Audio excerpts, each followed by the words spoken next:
I know you got another show to do. MT Jam. I like Jam. Teddy Jam for me, y'all. I MT know, right? Jam. It's MT Jam. And that Let's was see. Hey, everybody. Look at Leroy Mckenzie over there, my brother, my boy. He is my co-host for MT Jam. What is that? If you're tuning in for the first time, it's more than just a movie, where we break down classic Black films. Now, we do reviews on films. This is, I said I have to look. This is our 31st, 32nd, 33rd episode. So guaranteed one of your favorite or more than one of your favorite movies we've done already. We've done classics like Love and Basketball, The Best Man, Boomerang, New Jack City, Friday, Babs. We've done Coming to America. We've done it all. So hit the playlist More Than Just a Movie and catch up on all the past shows. Now, the way Leroy and I do it, we review it based off of life coaches and life experiences, and we apply what's happening in the movie to everyday life. We bring it on back. But if you're watching for the first time and you've been under a rock for the last 10, 20, 30, 40 years, then this is going to be, disclaimer, it's going to be a spoiler alert because we're going to talk about the movies and all the reviews out there. I've never seen anybody do them the way Leroy and I do it. All right, so today, well, first, welcome before I get into it. Welcome, Leroy, my co-host extraordinaire. What's up, lady? All right, so we're doing it differently today. Today, we wanted to pay homage to a woman, a Black woman, an Oscar-winning woman who has been a part of many of your favorite movies since 1988, 89. We are talking about the Academy Award winning wardrobe stylist, costume designer, Miss Ruth E. Carter. And hopefully, you know, if she's watching, we are paying homage to you, sister. And I was like, we got to do Ruth Carter. I know it's different from the movies, but these movies wouldn't be so spectacular if it wasn't for Ruth E. Carter. Now, a lot of people had no clue. People in the movie business, entertainment business, knew exactly who she was. But a lot of people didn't know who the heck Ruth E. Carter was until she won that Oscar. They still don't. Some folks still don't know who she is. Thank you. And that's why we are doing this and paying homage, because the entertainment business is not just the people, or the movie business, not just the people you see on the camera. It takes a lot of moving parts to make your favorite movies come alive. Now, think about when we look at Malcolm X and the timepieces and who did those clothes. And if we think about School Days and all the outfits, and we think about Dr. Dolittle, and I mean, I'm going to go through her list. Most importantly, and I don't say most importantly, Coming to America, she did them. But Black Panther, the way these Black folks looked in Black Panther, we thought that there was really a Wakanda.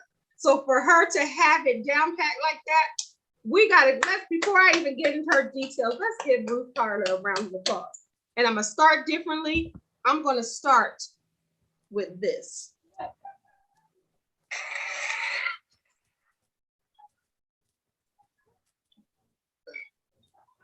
Oh, I don't want to start with that. Hold up. Yes, I do.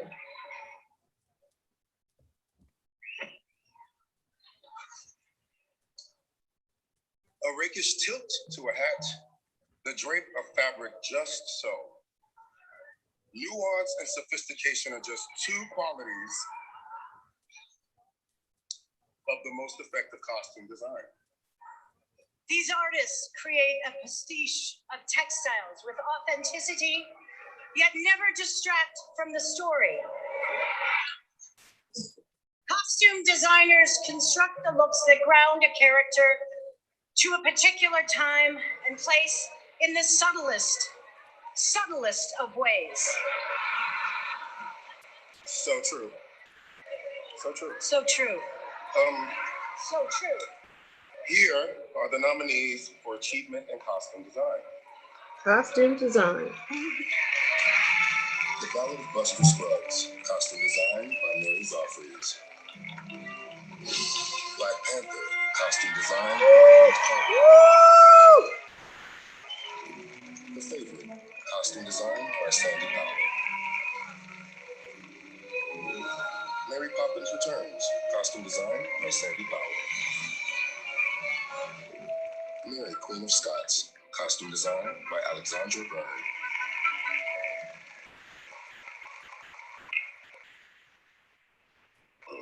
And the Oscar goes to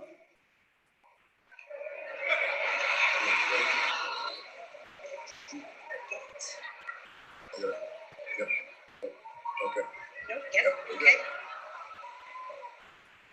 Black Panther, Ruth.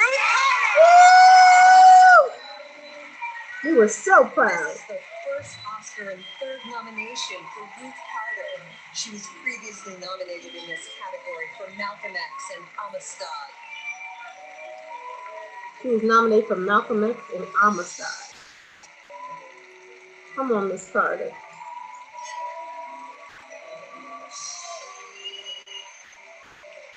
Wow. I got it. Wow. This has been a long time coming. Spike Lee, thank you for my start. I hope this makes you proud. Woo. Look at Spike. Yes. He said, woo. Marvel may have created the first Black superhero, but through costume design, we turned him into an African king. Yes. It's been my life's honor to bless his create heart, costumes. Chadwick. Thank you to the Academy.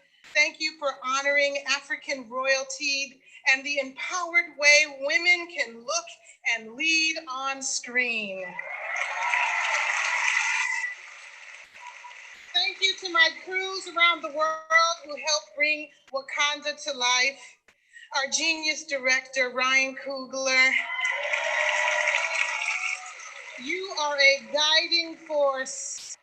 Thank you for your trust in understanding my role in telling the African-American story.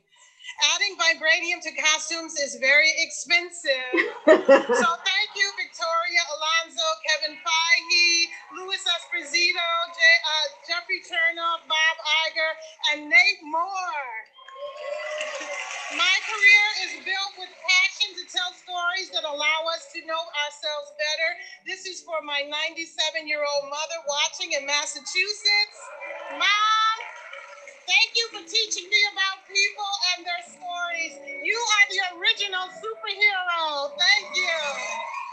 All right. I wanted to start with that because many people remember that moment. And that's when people discover, like, wait a minute, somebody is a costume designer. Wait a minute, because everybody was talking. Let's just start.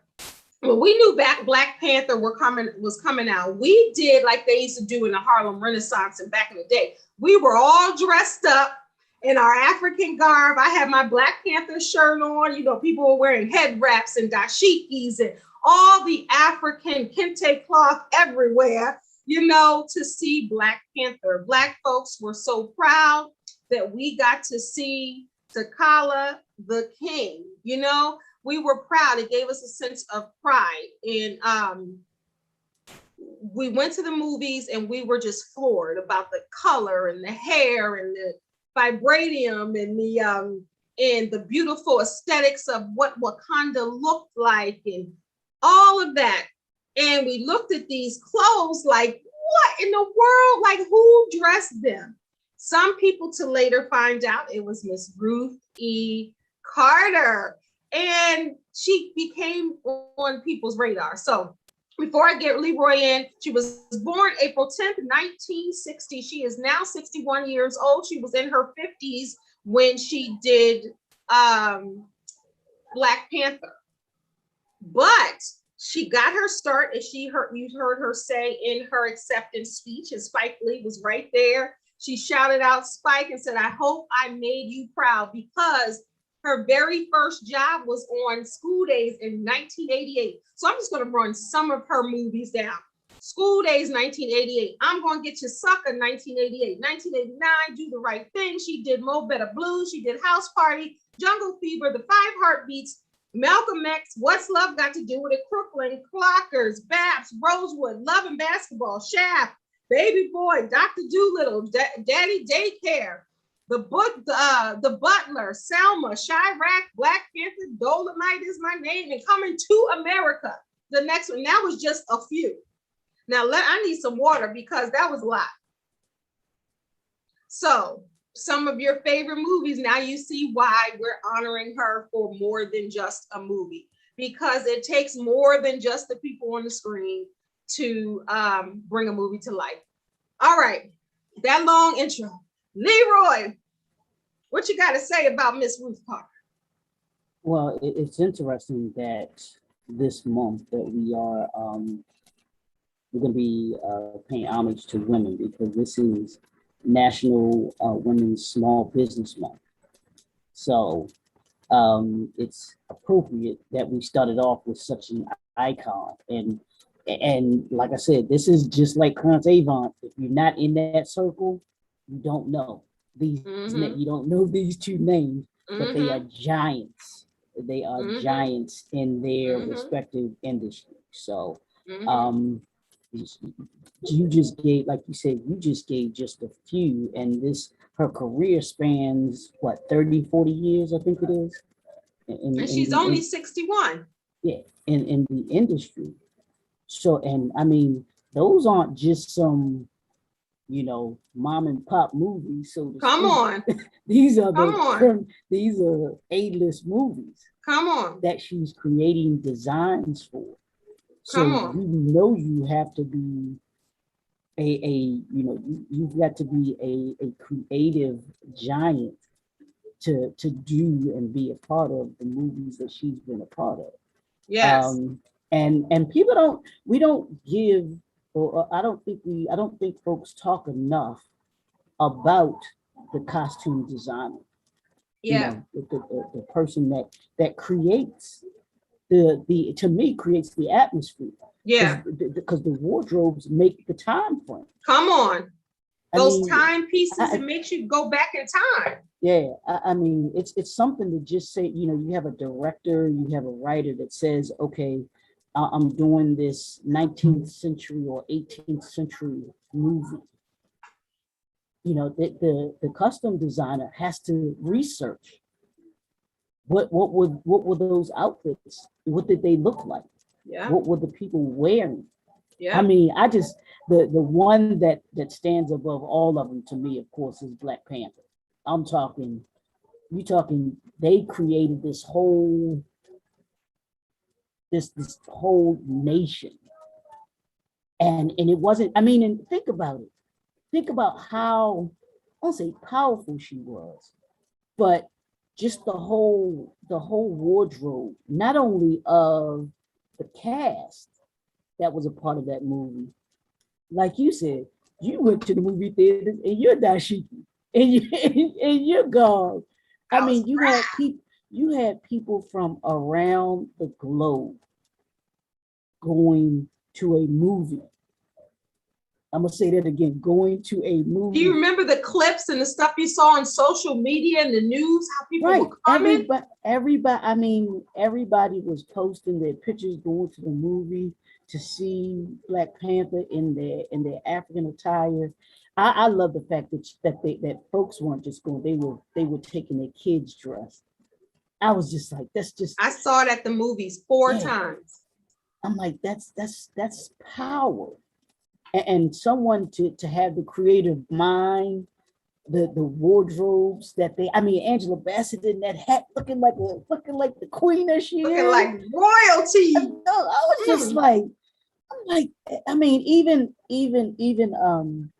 Chadwick in his that garb that he had on. I was just like, all of them, even crispy. They was crispy. I was just like, to get even, we talk about the directors, we talk about writing, but to have that kind of mind to have the conversation. I'm sure she has the conversation with the directors, with the writers, to get an idea of what she needs to create. And then she goes about doing the creating, her and her staff, and everything with it. I was just like, this, yeah. When we talked about this, she was definitely somebody that we needed to talk about, because I'm tell you, I can't name any other costume designers, for real. And but to see the, just the her catalog of what she's created, and you talking from mainstream to, to Spike Lee's movie. Yes. And the dope thing is most people start off even careers in film and TV, maybe plays, right? TV, they work their way up to movies. Let me tell you, she only did like a couple of television shows. Her whole career was feature films for the most part, if my research is correct, sometimes, but she had a couple of TV shows under her belt. But just imagine just killing the game and Black people, Black men supporting her. She worked a lot with Spike Lee, John Singleton, and Eddie Murphy. Let's just stop right there. She worked with other people, but she did a lot of stuff for those three. Right. So Black men making sure that this Black woman knew her worth, paid her worth, continued to hire her, and saw her value, right? Because people don't work with you multiple times if you're not good, if you're a jerk, if you don't know your stuff, and if you got a bad attitude. Absolutely. They're not going to hire you. And because, Spike, how he supports us. Yep. So just doing the work with Spike, and I'm sure him putting the word out there, because John Singleton loves Spike, and then Eddie Murphy, like she's done Dr. Dolittle and Nutty Professor and Coming to America 1 and 2, so she's worked with Eddie Murphy like 4, 5, 6 times. Spike Lee, everything from Malcolm X. Let's just talk about that. Yeah. Let's talk about the clothes of Malcolm X, because they went through a series of decades. Yeah.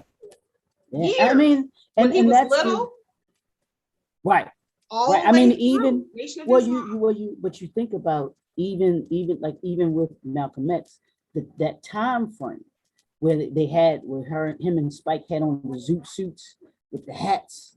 You think about that, and then moving into him moving into the nation, and how that looks. So you have these and going dynamics. To Mecca and doing what he looked like. There, just the whole transition. Yeah. I mean, she's definitely someone that stands out to me. Yes. To be able to be that creative, and to be that gifted, because that's a gift to be able to do. It's a gift. I don't know too many folks that can do what she's done. There might be some in that particular industry that can do what she did, but she for sure, in the music and entertainment business, is definitely someone that folks know that name. When you say her name, like we said, just like Clarence Avant, we might have to put him. We might have to do. Well, I think we're gonna do him with the documentary. Yeah, that's what we're definitely doing my boy. Yeah, include him in the documentary. But these folks that are behind the scenes that nobody really understands and knows who they are, because they're not in front of the camera. Yeah. They're not in front of the camera. They don't get any of the light shined on them, except for maybe like with her receiving that Oscar. That's probably the biggest spotlight that she's gotten. Yeah. But I believe that those that have dealt with her, like you said, from Spike to Eddie Murphy to all of the others that she's worked with, have nothing but great things to say about her. Yeah.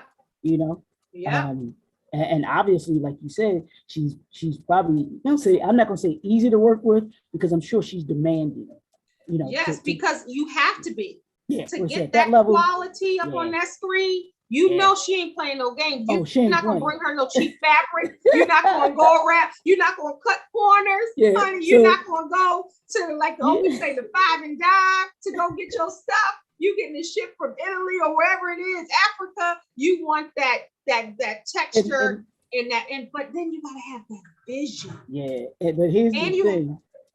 You know that budget. You know that budget that we always talking about. I promise you. That part. Oh, she got her piece. I'm gonna need this part of that budget. Oh, she got it. You better believe Spike, Eddie, right. John Singer, all of them. When you look at the line items for the budget, they're like, wardrobe. We already know we work for Ruth. She don't play no game. She don't have step. This is her chunk right here. And of course, it depends on what movie. When they even talk to her, whether it's Eddie, whether it's Spike, all right, Ruth, how much you need? Right. And but isn't that dope? You get to that point where they trust you. They don't even be like, well, you sure you can, you sure you need, like, I'm just guessing. You sure you need 10 million? You sure you can't make it work for 5? They don't even ask, they don't even do that no more. If she says she needs that, then they give it her. They already know they negotiated that in the contract, in the budget. Even the studios know. Oh, that's right. Okay. Yeah, we know. You need all of it. Yes, because think about if Black Panther would have cut corners, and that stuff looked like that stuff looked like it was from Foreman Mills. For real. Is this Wakanda or is this South Central LA? Like, what's going on? So she made us so proud. And the beautiful thing about this, check this point out. So if they trust her enough to bring whatever movie they're making come alive, she has to work, even though she's the boss of what she does, and I'm sure she has several people under her to make sure it's complete, because she's the boss of that. So she can't do everything with that something so massive. So I'm sure she has people under her. So even being a boss here, but then knowing how to take orders and knowing how to bring to life what the director's vision is, right? And working well, she got to work well with him. So you can be a boss woman, but at the same time, you got to work with the director. So let me just, if you're just tuning in for the first time or just tuning in late, go back and watch the full episode. But this is more than just a movie, MT Jam, where we break down classic Black films. The only way Leroy and I know how to do it, with the key, some knowledge and some life experience right on there. And we bring it all back to the movie. So we're talking about Oscar-winning American costume designer, hailing from Boston, coming out of an HBCU, Hampton University. So, you know, that's the real HU. Is it Howard, Hampton? I'm sure she's going to say Hampton. So let me just run down some of the movies. And a lot of the movies, Leroy, we've done already. So how can we do these movies and not pay homage to this Black woman and all of these Black men who lifted her in this industry and passed on a good word because they know her work ethic and they know the quality of her work, starting with Spike Lee. Now, Spike Lee was the one, right? Because did she do the right thing? Was it, is that the one she did? Yeah. She started with School Days, right? Okay. She started in 1988 with School Days. So let's give Spike, we already did a Spike Lee month. So go back and watch them, because you'll hear how we love Spike Lee. But I love Spike Lee in this moment because I can see why the others decided to work with her. But Spike Lee, as we talked about on Spike Lee month, he broke her career. Like, he's the one, because we talked about how Sam Jackson, we went through Halle Berry, all the people that Spike Lee put on, Martin Lawrence, for the very first time in films, it was Spike Lee giving these Black people opportunities. So behind the scenes, it was no different, y'all. So think about the vision and think about the chance and think about how Black Spike Lee is. and he gave her a chance without ever having a portfolio of movies. So now the others come after, like, okay, we see your work. But I have to pay respect to Spike Lee. And as she said in her acceptance speech, Spike, I hope I made you proud, because he believed in her. She hadn't done any movies. So let's go through the list. School Days. I'm going to Get You, Sucker. So we got Spike and we got Keenen Ivory Wayans that hired her, another black man. Yep. Then we have Mo Better Blues, Do the Right Thing, House Party 2, which is George Jackson, black, Doug McHenry, black. So then we got Jungle Fever, right? That's Spike Lee. We got The 5 Heartbeats. That's Robert Townsend. Another black man, giving this sister an opportunity to make it big. Thank you. But then check this out. The names that you just gave, right?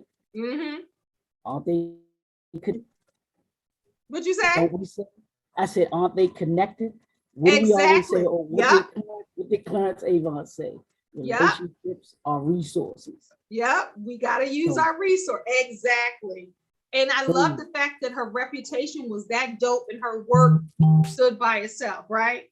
Yep. So then we have What's Love Got to Do with It? We got Cobb, the movie Cobb. I've never seen that. Crooklyn, Spike Lee. We got Surviving the Game, Ernest R. Dickerson, another black man. We have Money Train. We got Clockers with Spike Lee. We got The Great White Hype, which was Reginald Hudlin, another black man. Baps, Robert Townsend.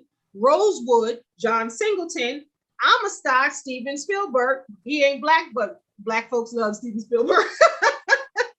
Summer of Sam. She did Prince of Glory. Love and Black Basketball, a black woman, Gina Prince Blythewood. She directed that. She hired another sister. Then you got Shaft with John Singleton, Bamboozle with Spike Lee, Baby Boy with John Singleton, Dr. Dolittle, I Spy, Daddy Daycare, Against the Ropes with our Baltimore brother, Charles S. Dutton. He was the director in that. He hired her. You have Spread, never heard that movie. Sparkle, Salim Akil.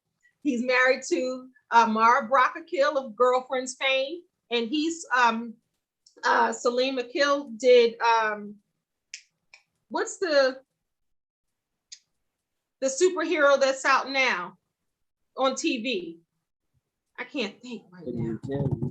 I can't think. But anyway, Salim Akil hired her for Sparkle, another black man. Then you have Old Boy, Spike Lee, The Butler, Lee Daniels, another black man. The Best of Me, Selma, a black woman, Ava DuVernay. Then you have Keeping Up with the Joneses, Kidnapped. She did Marshall with Chadwick again. That was Reginald Hudlin, a black man. She did Above Suspicion. Oh, he directed? I didn't know he directed that. Yeah. Wow. She did. I know we're talking about Ruth Carter. Wait, let me just give the last two. Then you could go. The last two. Dolomite Is My Name, which was an amazing movie. Eddie Murphy, I love that. That was good. And you had Coming to America. So that made me tired. Did she do both? Huh? Did she do both of the Coming to America? Did she do Yes, I believe so. Yeah, I believe. No, I think she did the second one. Okay. She did the last one. And then, the two TV shows she did was Being Mary Jane with Gabrielle Union. I saw that. And y'all, she did Roots in 2016 when it came back. So imagine those wardrobe designs. Yeah, it's just. It made me tired just naming all her accolades. So she's been working straight from 1988 in this business all the way to now. And see, here's what you made me think of when you were reading all of those names. I'm tired, Ruth. And her catalog. It made me think of someone else that's behind the camera that we don't talk about, that we haven't talked about either. But if you're in the industry, they know her name. And that's Robbie Reed. Oh, yes, casting. Yeah. She is phenomenal, and her catalog of movies that she's worked with, I promise you, is probably just as extensive as Ruth Carter's is with the costume design. And I'm just like, these are folks that you are not going to readily hear about. Yeah. And like we said, but you see the catalog that she got. Yeah. Yes. it's like, and think about all those movies that we've done so far, and she already designed them. Right. The costume design. She's beyond the point. You know how directors and writers, they talk about certain roles that they have certain people in mind for and everything like that. And I'm quite sure she's at the point now when somebody has an idea about a movie, they're like, okay, can Ruth, can well, it's not a thing of can she design it, it's will she design it. Right. Oh, because she did Imagine That for Eddie Murphy. She did Meet Dave for Eddie Murphy. She did Four Brothers. I mean, it's so many. I can't even name all the ones. She did Meteor Man. She did House Party 2 also. She did Do the Right Thing. I don't know if I said it's so I can't even name all of them. But see, here's the thing. It's amazing. All of those movies, she's connected to folks that she's worked with repeatedly over several times. And in business, we know that's how it's supposed to go. Them referrals. Right. Yeah, I mean, but I'm saying she's worked with like John Singleton. She's worked with what, at least 4 or 5 of his movies. That's what I'm saying. Repeat. Yeah, Spike, she's done at least 4 or 5 of his movies. Eddie Murphy, she's done 4 or 5 of his movies. So everybody that she's worked with multiple times. Yes. It's not that's like what I was saying earlier. Absolutely. Just one and done. That's what I was saying though. If you got a bad attitude, that's why I was saying earlier. If you got a bad attitude, if your work is subpar, if you come in there late all the time, if you're not bringing quality, they're not going to continue to hire. When they hire Ruth, they know what they're going to get. Yeah. And it's quality, and she's going to get the job done. And that's why for the entrepreneurs that are watching, understand the importance of your name and your brand. Come on. When you say Ruth E. Carter, let me put some respect on that. Put some respect on that name. That E, you got that E. I know, Ruth E. Carter. You know what I'm saying? When you do it like that, that's making sure that your brand has a name and your name has a name. That you say that name in Hollywood, trust and believe there's some respect on it. Yeah. There's some, oh yeah, I know what you're doing if you got Ruth Carter working on your project. Yeah. You know. Yeah. So understand that the importance of your brand, because like I said, she would not have she's worked with several people as you listed, that she's worked with multiple times. Folks ain't trust me. Folks ain't calling you that second and third time. Oh no, they want to fire you the first time, let alone hire you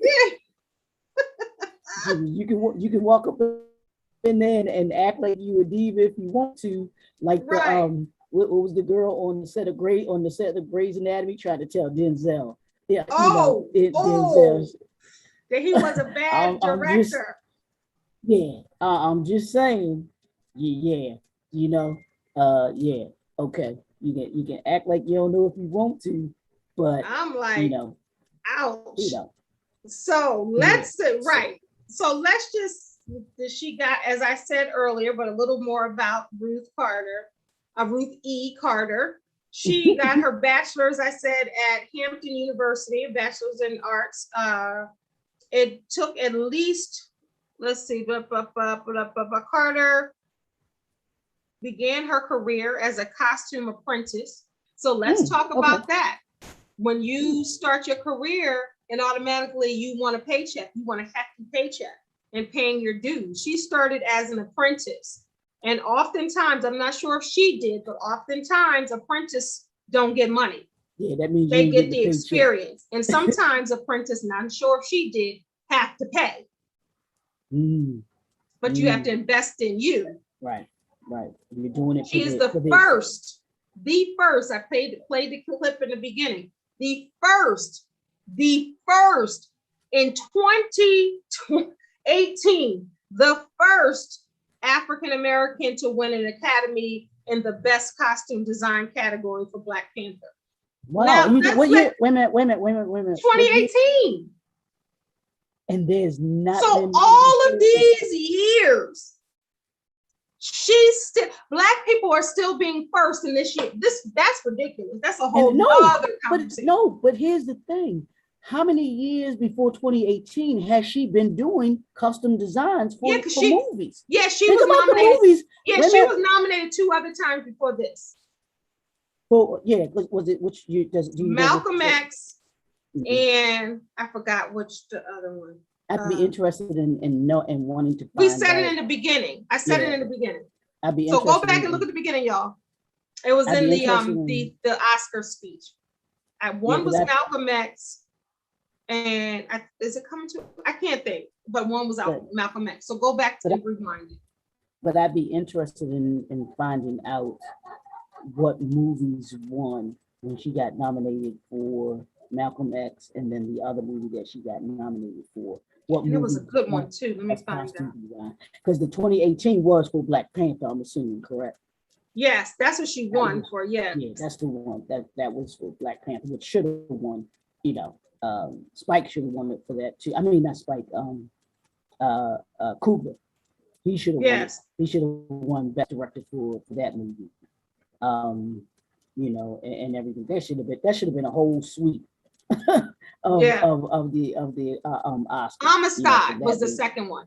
It was Malcolm X and Amistad. Yeah. That's right. And Amistad. And what were the movies that won? Yeah, what were the movies that won those 2 times? It wasn't them, because you know how they got to space out Black folk. We can't give them it all. Right. We got to space it out. Right. But think about that. In all of these years, not even talking about her movies, because that started in 88. Think about all the movies that came before that. Yep. And no Black person. Now I gotta look at the statistics on how many did costume too. We gotta break. That's what I was going to say. How many? Yeah, I was going to say too. How many? We gotta break that down. Yeah. How many costume designers are there in Hollywood? You know what I'm saying? Right. You know. So what we gotta say is that, wait a minute, I want to show you, I gotta show you what you said. Wait a minute. February 25th of this year, our girl got this. Oh, wow. This year. That's what I'm saying. This year. Come on now. In February 25th, 2021. Okay, so you win your first Academy Award, your Oscar, and then you receive the Hollywood Walk of Fame. Now I want to go to, I was flued out. I flew to Hollywood to watch New Edition get their Hollywood Walk of Fame star. And when we were out there, yes, I went to get, when they got their Walk of Fame, I got my pictures, and they say it never rains in Southern California. This was the first time they said it kept raining. And we had raincoats. The guys that head up the Hollywood Walk of Fame, he said he's never, ever, let alone have the rain during this time, but never seen such a big crowd to come watch someone get their Hollywood Walk of Fame star. Wow. It was all weekend. So we watched the premiere of the movie before it came out. This is the year of New Edition story on BET. So we watched. So they got their start. They got their start the year that the movie came out a couple years ago. Yes, they got it. So it was a whole thing. So it was New Edition weekend in Hollywood. So cool. we was doing everything New Edition, and then it rained. We had our raincoats on. What she ain't telling y'all is that New Edition flew her out there because she's New Edition's biggest fan, and she hung out with them all week, partying all the time. You know what I'm saying? She ain't said it yet, so I know she got stories to tell. Yeah. So. Oh, I got Leroy. No, if nobody know Leroy, no, I got some stories to tell. I said one day I'm gonna tell all my stories. I said they always tend to come out on this show though. She gonna put it in a book, y'all. She gonna put it in the book and tell it. It's so funny because I said I was going to do a book of stories because I got a lot of stories and I have so many stories. It's crazy. I don't remember. Like if someone said, tell me stories, I would have to think about it. But for some reason, all of them come out on this show. But we saw them get their Hollywood Walk of Fame star. That's cool.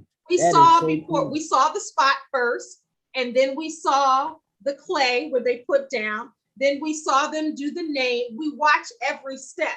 So then when they had the fellas come, it was all done. So I took a picture of the star before they put the name and after they put the name, and I'm posing with my new edition clothes on.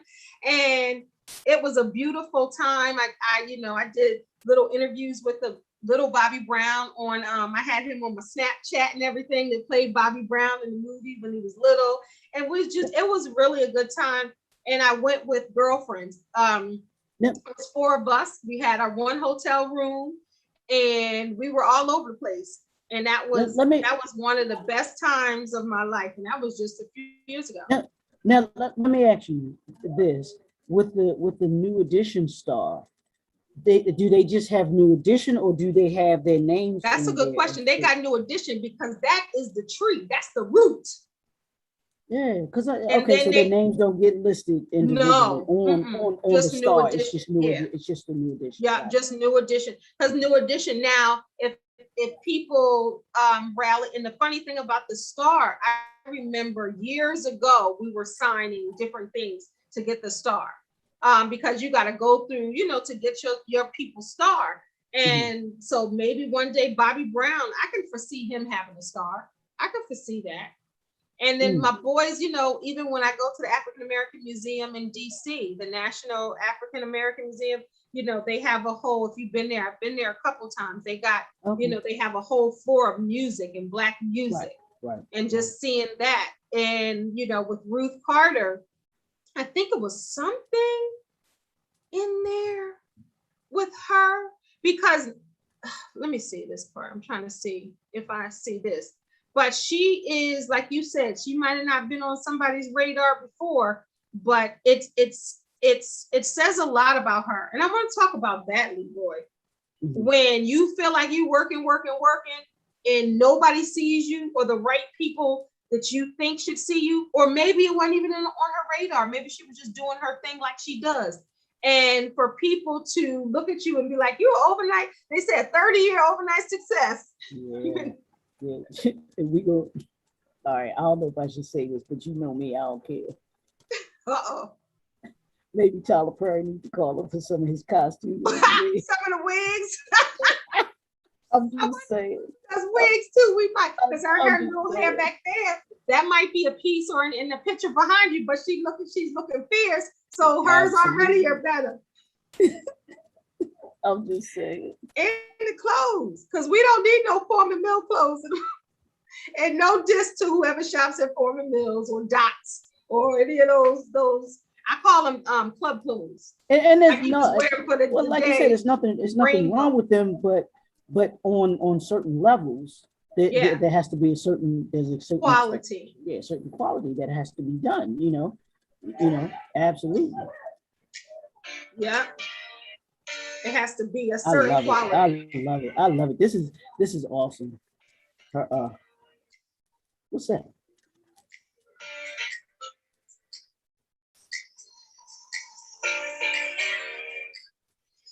Look at the name. Oh, okay. Okay, so that's how they do it. Okay. Yeah, I watched them do new editions. Like really? Okay.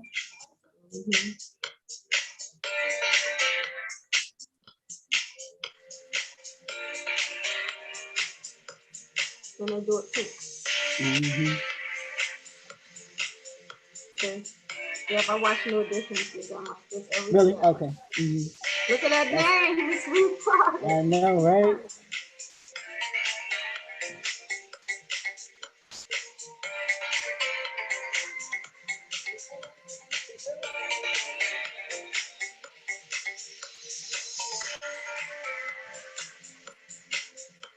How many of those they do at one time? You know what I'm saying? I don't know, because I tell you, each time they get ready to do one, they do it right there. So they do it one at a time. Okay. That process, I'm sure, takes some time to do, to do that. You know what I'm saying? Right. Now, how many costume designers have that? Let me see if I could look. Let me. That's a good question. I've never done this before, get off camera, but let me get off camera for a second. Hopefully it's right next to me. For 1 second. It's right next to me. Darn, I had it right next to me before. Shoot. I wanted to show you something. Look, Leroy. Oh wow. Okay. You read it? Yeah, I know. You done made your own. Ain't you? No, when I went there, they had somebody that you can get to make your own, and that's Okay. mine. But it ain't down on the ground. That's just Wait, so you take my you name off. You better put that in the frame and hang it up. It's on my little board, my vision, my little board that's sitting right here by my desk. Oh, okay. Okay. Yeah, So one day. That's got to be put in a frame. That's got to be put in a frame. I know. I should have put it in the frame. I did print it off my phone. That's got to be in a frame. Hang it up. Yeah. I should have put it. I should have. I took at least I printed it out off my phone.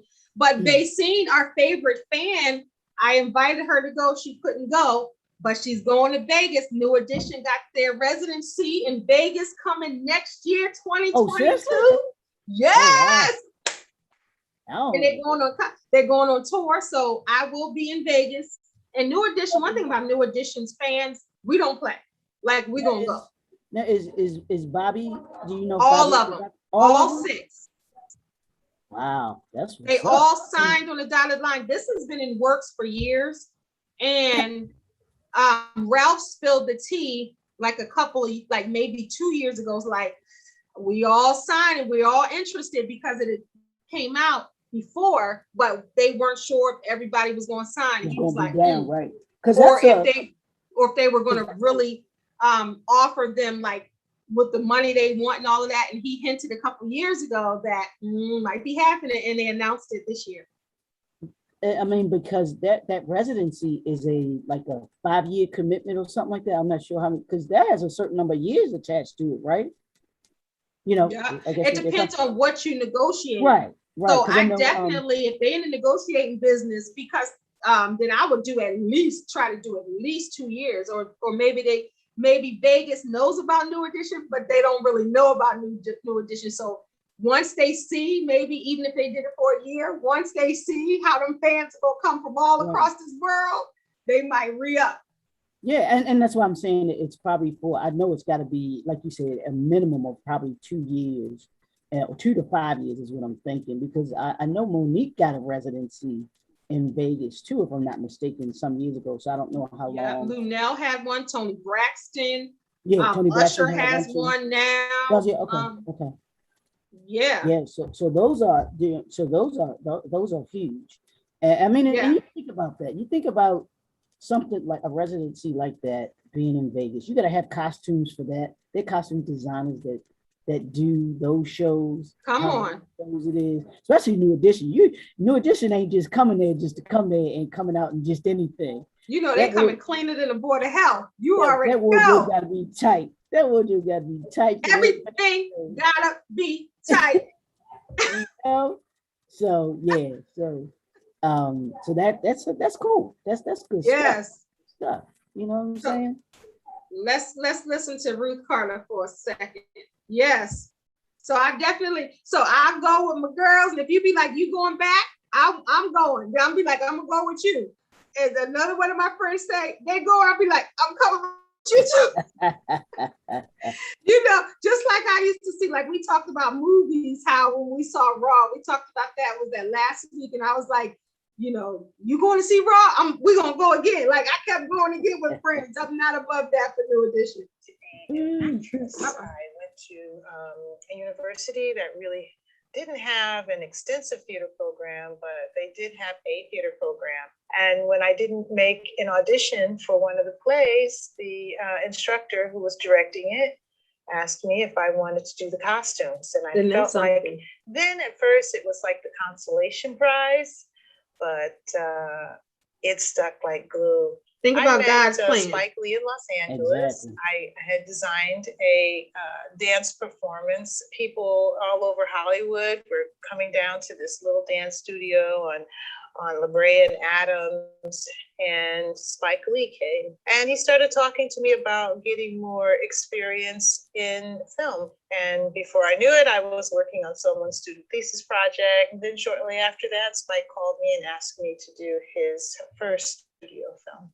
From the days of school days, we all formed a film family. We'd go to New York and live in Brooklyn and work on a Spike Lee joint. So we did School Days and Do the Right Thing, Jungle Fever, Mo Better Blues, Crooklyn, Clockers, Malcolm X. So through the years, we had developed a really close bond with all of each other. And, you know, there was a bit of a shorthand because we knew each other. We knew Spike. He was our fearless leader. We all loved New York. Even though I lived out in California and Los Angeles, most people thought I lived in New York. And when I was here, I was just visiting, but it was the other way around. On Malcolm X, we were in a parking garage, if you would. Spike bought this building and we began to create Malcolm X in that building. And I took over all 4 floors. So one floor was one complete era. It could have been the 20s and 30s and it went all the way up to the 60s. There was a shift in his mindset from when he was this national speaker for the Nation of Islam. Like and we then talked about. he did his Hajj to Mecca and he realized that there were Muslims of all colors. So he made a shift in the responsibility that I felt that I had to his costumes in creating the visual narrative of that shift was to show a little different color palette, a little different tie, a lightness to his appearance, and to portray that. I feel how much thought you got to put into where I took the film as a costume designer responsible for telling that part of his story along with the other filmmakers. I always say that I've been dressing superheroes my entire career.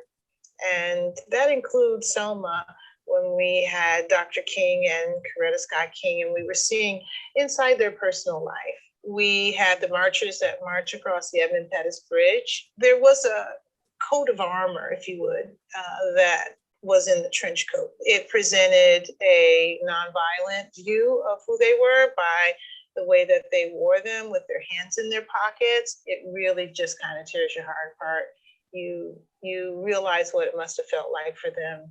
I feel like the first Roots was a television show, and the Roots reboot was dealt with more like a feature film. There was a lot more detail. The historians were very active. If you had questions, I was sent books. I did a lot of reading, and I personally wanted to know a little bit more about the texture and of the family and of the dynamic of how we became African Americans that we know now. I did some reading about the whole cottage industry that dressing slaves became, where a slave owner would buy a lot of one type of fabric. It could have been a gingham or a stripe or sackcloth. There were certain people on his plantation, slaves, that had the task of creating the clothing that to dress the slaves. Because at one point there were so many slaves coming into this country, there was a need to put clothes on their backs. And that was dealt with from plantation to plantation. But what that also said was there would be a lot of items made out of the same fabric. So you could actually identify someone if you saw them, say, walking on the road and they had the white and red striped cloth on, you could say they were from XY plantation. So when I began to examine that and making clothes out of the same material, it started to feel so bright as we aged it and saw it play out on these plantations with background, and actually really beautiful. There is a now certain amount think of about that. Research. Now she's talking about the accuracy and researching, all of these things. So it's not like you just got an eye for fashion. Let's be clear. It's not like, okay, you got an eye for fashion, let's just make them look cute. Like, this is history, and the accuracy has to be on, because if you're watching a timepiece and you like, wait a minute, that's FUBU. They didn't have FUBU in 1925. Exactly.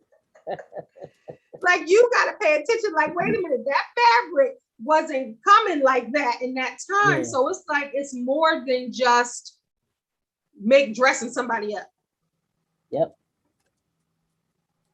Like, and, wow. I mean, and that's the thing. that fascinates me about her, like she was talking about.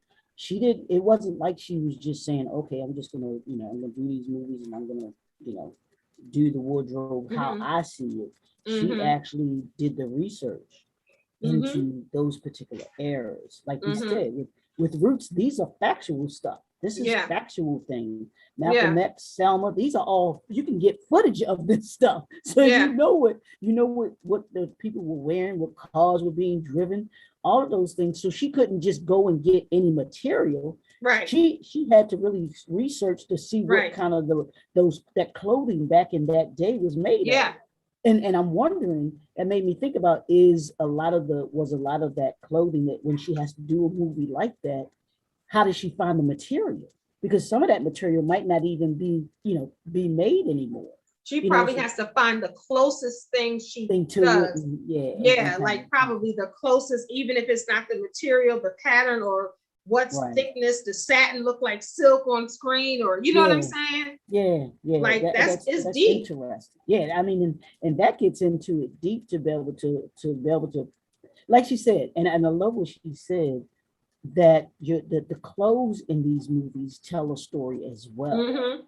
And in addition to the written story or the dialogue of the story, the clothes also tell a story as well too. That was very fascinating how she talked about the different eras that Malcolm X went through. And even with Selma, just dealing with Dr. King and them. And that time frame. That just shows you that she's not nowhere near an average costume designer, but the thought processes that went into or goes into her thinking about doing a movie, doing a feature film, because she's got to put all of those pieces together, because the director has a certain eye for what he wants or she wants, and she has to bring that vision to reality. So that's the very interesting. This is really good. It is, because we were talking about that already, you and I, about the times that you go through. But I want to touch on something, and I'm going to play a little bit more of that. But I want to touch on something that she said in the beginning, because God has a plan for all of us. And she was saying she wanted to be an actress, but they told her no in this play audition. And they said, well, how about you try costume design? And like she said, she thought it was a consolation prize. So what you think is a consolation prize might end up being your calling and what you're supposed to do. Yeah, but here's the thing: when it comes to, it said, if you want to make God laugh, tell him your plans that you have for you. Because what we have planned for ourselves, we have no idea what God in stores for us. And that one little thing that she talked about, not getting that part in the play that she went out, took her in this direction. We would never even know Ruth E. Carter in this way. Right. And the gift that she has, had she got that part. I know, and it makes me wonder, like, did you know how to sew then? Did you not even know how to sew or design? Like, it's something that you loved and fell in love with and became your passion? Like, it's deep. Here's the beautiful thing about that the director saw something in her that says, I need to keep her connected. She might have been fly. What if she had this all together? That might have been too. Right. And that director saw that, like, well, no, she kind of, like you said, she looks well put together, the wardrobe looking tight. Let me see if she would be interested in doing this for our production. Yeah. And did it and fell in love with it. Like she said, she fell in love with it. That's crazy. Yeah, that is crazy. But that's why when you think, and she was like, I'll just try. So what if she wasn't obedient, was like, because some people, well, if I ain't this, if I can't be the star of the show, I don't want no background position. What if she had that type of attitude? Think about it. She would have missed all of this. We'd be like, Ruth E. Carter, who? I always say this, and I always, when it talks about people walking in their gift, walking in their assignment. Always think about Job. I ain't going to Nineveh. I'm not going. Yeah, I ain't going over there. Right. I ain't going over there.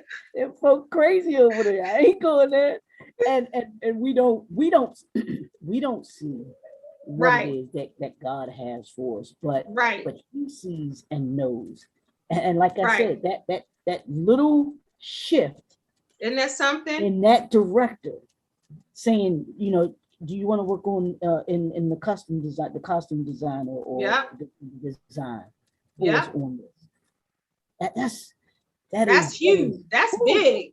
That is something else, man. So it's whoever that director was. Thank you. Right. Thank you. I'm trying to look up. I know hers ain't gonna be on there, but let's see. I'm trying to look up how much they get paid. Movie. I'm trying to look how much. All I want to know is what the costume design budget is out of that 50 million, out of that 8 million, out of that all of those movies that we named. What was her budget in those movies? I'd like to know that number. It was a big chunk. We know that.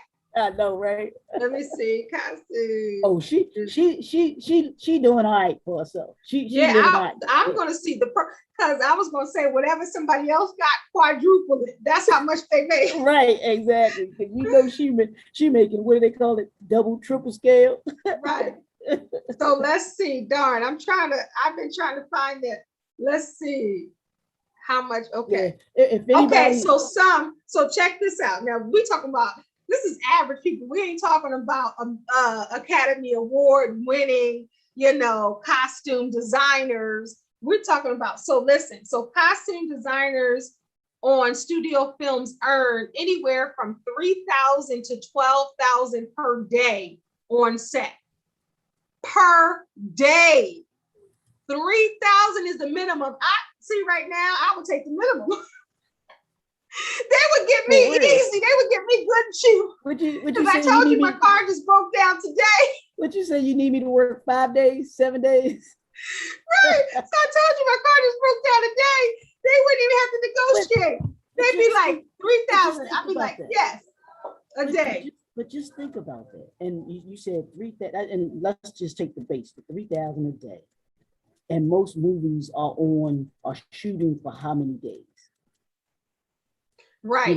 Or how many days is the costume? I don't know how they figure out how many days the costume designer is needed. And then some of them, depending, can get 300 to 600 per day, which still I would take it right now. That ain't even bad per day though. Now this is the thing: if it's 300 per day and you working 24 hours, that might not be. Or if it's 300 a day and you working 7 hours, like, you get what I'm saying? They got to balance out somewhere. But to start, and to get in the business, sometimes you have to take a pay cut, Sometimes you have to do it for the love of it and know that God will take care of the rest. Being smart with your decisions, obviously.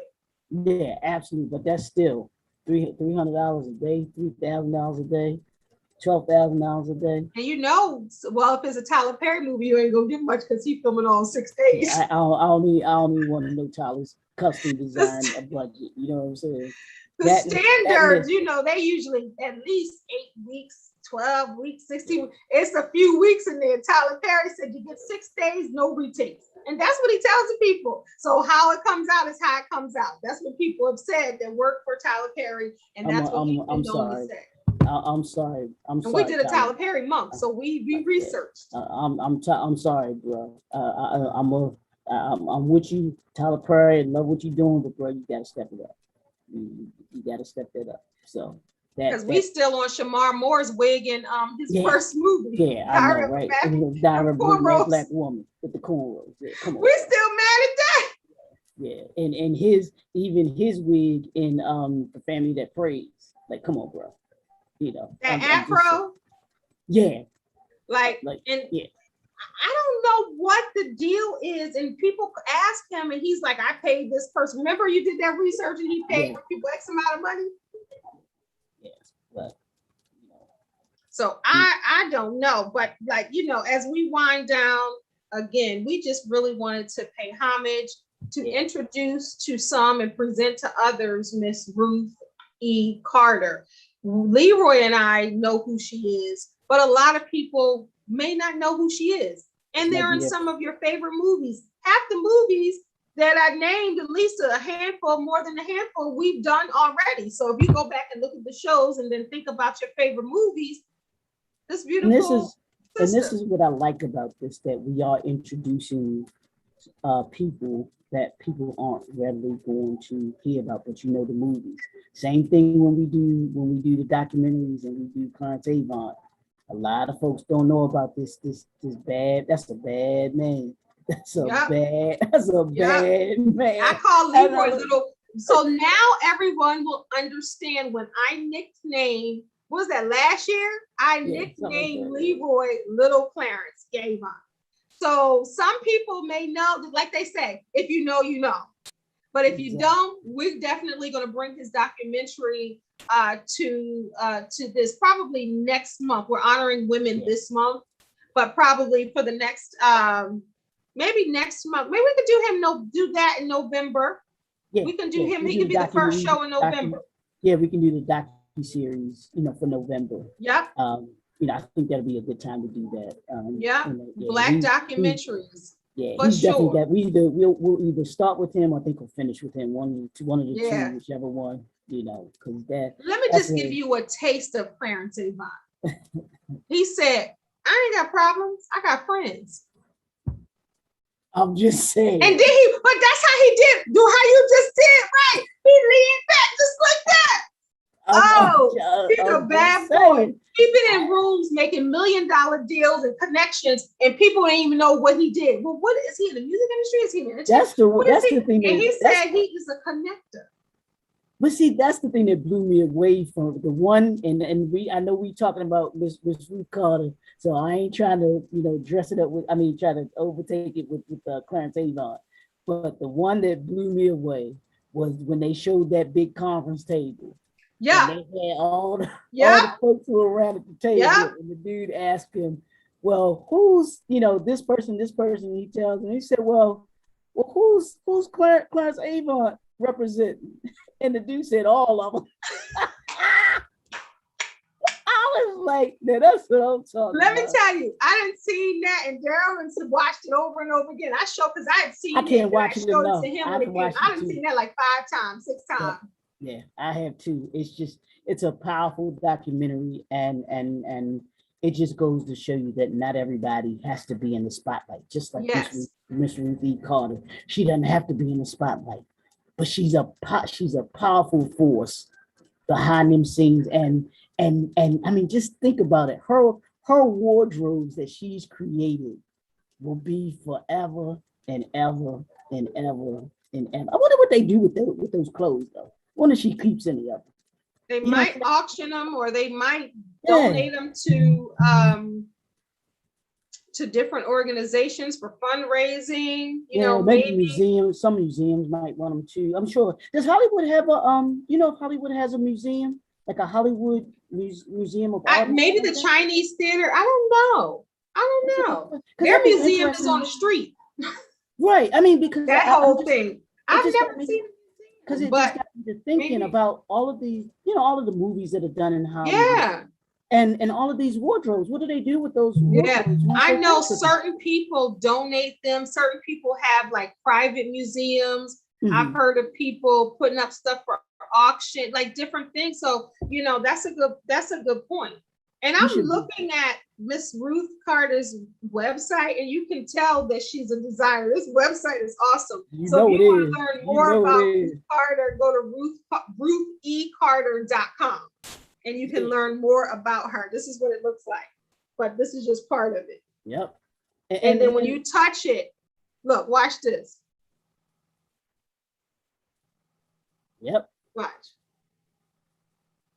I can't do it from there, but it's really nice.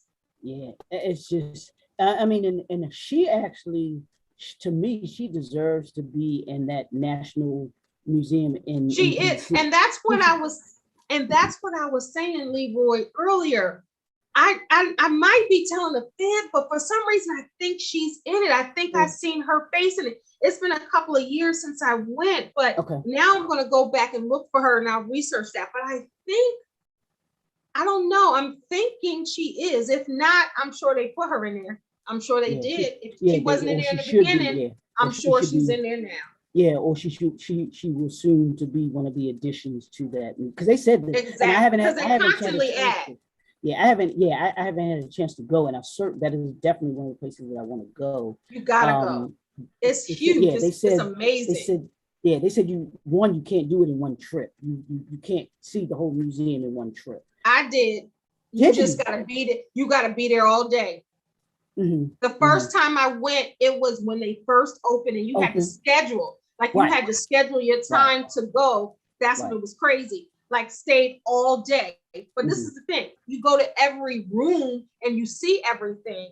But what I think they mean is you can't take your time. You get what I'm saying? Yeah, and look at every look. You can go see, because I went in every room. I saw everything. Visit, but if you want to take your time and exactly actually read a lot of the information, exactly. Because just like a movie, sometimes you got to see the movie more than once, 2, 3, 4 times, because you might miss something. Right. It's that same thing, because there's so much detail and so much. You know, when I went to the music side, the first thing I did was try to look for new editions. I know you did. That's all you want to see. My boys better be up in here.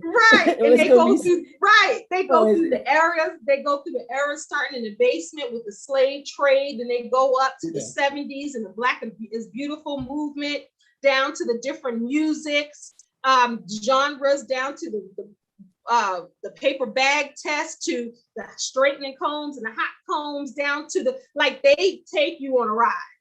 Wow. It's good. It's good. I even got my hat and t-shirt. I was like, I'm going to gift shop. I got my hat, look like a real tourist, in my t-shirt. But everybody, this was an amazing show, and I'm glad that, we decided to celebrate Miss Ruth E. Carter today on MT Jam, more than just a movie, where we break down classic Black films. Any final words about Miss Ruth Carter? Carter? Phenomenal, fantastic, iconic, celebratory, greatness. Just somebody that encompasses what we think about being gifted. And using your gift to the fullest. Yes. And the catalog is just ridiculous. Yes. You talking about a resume? Yes, right. That's a resume. Carter, and look, it's all true in her resume. Yeah, Miss Carter, what movies have you worked on? Black Panther. Look, this is what she said, right? Just a few. Yeah, just a few. Little Black movies Panther. You might know. Yeah, a couple movies you might have heard of. Malcolm X, Yeah. And there was a big phenomenon called Black Panther. I'm not sure if you. Yeah, not sure you heard of it. You and a little award I got. Yeah, Academy, Oscar. What do you call it? Yeah, Amistad. I'm just, Yeah, who we work with? I think his name was Steven Spielberg, something like that. Steven Spiel something. Yeah, a guy named, they call him Spike. Yeah, Another man with 3 names. I think comes from a large family. Keenan Ivory. Yeah, you might have heard of this dude called, I think his name is Denzel something, right. Right. Yeah. And Eddie Murphy. Yeah, just a couple of folks that I happen to know, and right. They asked me to do some, put some wardrobes together, and and I did, and Right. She is just, I thank you for thinking of doing this to give homage to her and just the greatness that she is. It's just, and she came from a HBCU. That's what I'm talking about. Yes. HBCU in Come the house. on now. So y'all bet not ever say that there ain't no folks that come from these HBCUs, because I'm one of them. Or one of those people to say, why would you go to a black school? Right. Why would you go to a HBCU? You know the greatness. You want to be around black folks all day? Yeah. I've heard black people say that. Yeah, I believe it. Yeah. You know what? Yeah, let me tell you about the folks that have come from HBCUs. And I actually looked that up. I know we're getting ready to go, but I looked that up because I saw this documentary on my school, University of Maryland Eastern Shore, and I wanted to see some of the folks that came from my school. And it's just like, I mean, because I knew Art Shell, but I didn't know. And when I dug a little deeper, I didn't realize how many professional athletes came from my school. Come on now. I was just like, and I had to send it to my friends. I was like, y'all need to check this documentary out. I said, because this talking about where we come from. You know Yes. what I'm saying? So when He's making Hampton proud. Yeah, you know what I'm saying? When people talk about, you know, the Hamptons and the Howards, the university, the UNISs, the Fisk Clarks, and yep, the Bramley, Morehouses. I mean, Spike Spelman, Lee, Morehouse. You know what I'm Morgan. saying? Just all of Morgan State. I mean, it's just a shout out to the greatness that are the HBCUs that are out here. So you never, I don't, and if you are a student in an HBCU right now, be proud. Yes. Be proud of it. I've never taken a back seat to anybody going into a corporate meeting room or anything, because I was like, I've always had the attitude that I belong here. My degree is just as good as yours. I don't care what other school. I don't care. It came from Harvard. And my major, hotel restaurant management. My major, hotel restaurant management. It I don't know. Are you breaking up? I hear you. Can you hear me? Can you hear me now? Okay. Yeah, I can hear you now.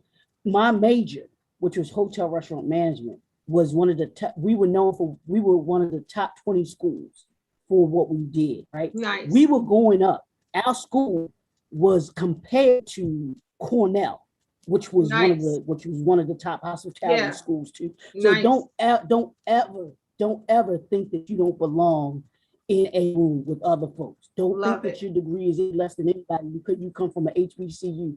I tell anybody, I mean, we have a roll call. It's like, look, I'll put my resume, put what I've done and achieved up against anybody else that comes from any other school. Yes. Come on, Leroy. Take that HU and do your thing, you know, as you already do. Well, this is a black show. Look, this is a black show. We're talking about black classic movies, and we're talking about this beautiful black woman and these beautiful black men who gave her opportunity to shine and stood beside her and behind her and supported her through this career.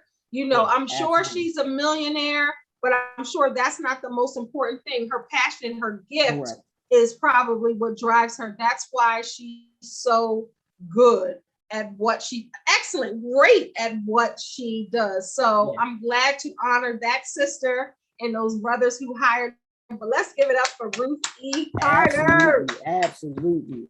Costume design, movie costume designer, professional designer. So we're going to leave with her words, but I want to say thank you everyone for watching More Than Just a Movie, where we break down classic black films. We are on every Thursday live at 7 p.m. Eastern Standard Time, 4 Pacific. Check us out. Leroy, what you got to tell the people to do? Hey, can y'all see that right there? See that right there? YouTube, go click that bell. Write that comment, because we want to hear from you. We want to know what y'all think about these movies that we're talking about and everything that we're doing. We want you to share, because we want you. It's not. Didn't your mama tell you to share? Didn't she teach you how to share when you grow up? You got to share with other folks. So you need to do that, and then you need to go on and like it, because we know you like it. We know you liked it. We know you did. We know you liked it. So go on, like, share, subscribe, put that notification in so that you can know when we on every Thursday. When is that, Kendell? Every Thursday what? at 7 p.m. Eastern Standard Time. Yes, and if Miss Ruth E. Carter, you know, and I'm saying Miss, even though she's a decade older than me, but she's still Mrs. Exactly. You know, if you're watching, we honor you and we celebrate Absolutely. you, and we're We proud salute you. of you. We're proud of the Black woman that you are with. I mean, it's Black excellence, right? Yep. So Absolutely. thank you so much for what you've given us. And we have honored you in a different way in other shows, but we want to specialize, or we want to especially, honor you on this show. Ruth E. Carter. You think she on YouTube? Maybe we can share it too on YouTube. We'll find Right, a Facebook, Academy. Instagram. I tagged her on Instagram. On Academy Instagram, so you can see it. award-winning costume designer, right? We just had to do it. I definitely had to honor you, and Leroy was on board. So this Black woman and this Black man salute you. But I want to leave with her words, talking about that Black Panther and talking about the accuracy of the clothing. But thank you, everybody, for watching. As well, there's a lot of research in it, and there's a lot of truth and accuracy to those costumes. When I came back from the set on any given day, there were 25 people waiting for me. I work with my team on each person's look, because there was turban wrapping, there was ways that the body drapes, as I could see in the research, the way that they were crafted. So I was very hands-on in that, because I felt like I knew the most, and I wanted to sort of guide that scene. It's the only time in Black Panther where we see that much tradition. Everyone wears their traditional costumes to this celebration, which is why you see Nakia in her beaded warrior look, and you see Shuri in her Dinka corset, and the Queen in her shoulder mantle and Ishikolo hat. All those things were well in the works, and now it was a matter of creating this pageantry along the cliffside. The ability to realize some of your wildest dreams and biggest ideas is played out in a film like this, because you are actually given permission to go all the way and really bring as many different things to the idea of a different place. And that's what I think, really made it a special project for me. The foundation is something that I've worn. Thank you, everyone, for watching More Than Just a Movie. I am Kendell Lenice. That's my co-host, Leroy Mckenzie Jr. We will see you next and every Thursday at 7 p.m. Eastern Standard Time right here on YouTube. Subscribe to my channel.